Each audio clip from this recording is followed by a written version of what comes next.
आपलं शरीर जे बिघडतं किंवा आपल्याला जे रोग होतात याचं एकच कारण नसतं, समजलं ना, बरीच कारण असतात. म्हणून आम्ही नेहमी सद्गुरूंचा अनुग्रह देताना सद्गुरू एकच गोष्ट सांगायची. काय सांगायची? की ह्याला चांगलं खाणं पिणं दिलंच पाहिजे. फिडिंग म्हणतात त्याला, फूडचं फिडिंग करायला लागतं.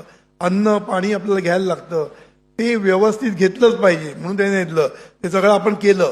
त्याच्यानंतर व्यायाम दिला पाहिजे, तो पण चांगला दिला. झोप चांगली पाहिजे, ती पण दिली, तरी सुद्धा रोग का होतात हा प्रश्न आहे. मग याला कारण काय माहितीये? एवढं फक्त आपल्या शरीरावर जे परिणाम करतं ते एवढंच नाही, हे तर परिणाम करतं, हे फिजिओलॉजिकल गोष्टी झाल्या. पण त्याच्याही पेक्षा एक महत्वाची गोष्ट आहे, ती म्हणजे आपले विचार. सद्गुरू म्हणतात तुमच्या विचारांचा परिणाम आपल्या आरोग्यावर होत असतो. तो कसा होतो? आपल्या अंतर्मना थ्रू होतो. त्याचा पहिला परिणाम अंतर्मनावर होतो. अंतर्मनावरनं आपल्या फिजिओलॉजिकल चेंजेस आहेत ते सगळ्या होत असतो. बहिर्मनाचा पण परिणाम होत असतो.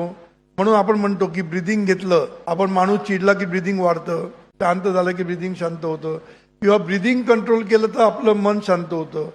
तर हे मन आणि बॉडी, मन आणि देह एकमेकांवर परिणाम करत असतात. देह चांगला असेल तर मन आनंदी असतं, बरोबर की नाही? आधार नसलं की मन आनंदी असतं, आणि मन आनंदी असलं की देह चांगला असतो. हा एकमेकाशी जो संबंध आहे ना, त्याच्यामुळे नुसतं मी डाएट करतो, मी चांगला एक्सरसाइज करतो, मी सगळं करतो, यांनी उपयोग होत नाही. लक्षात ठेवायचं.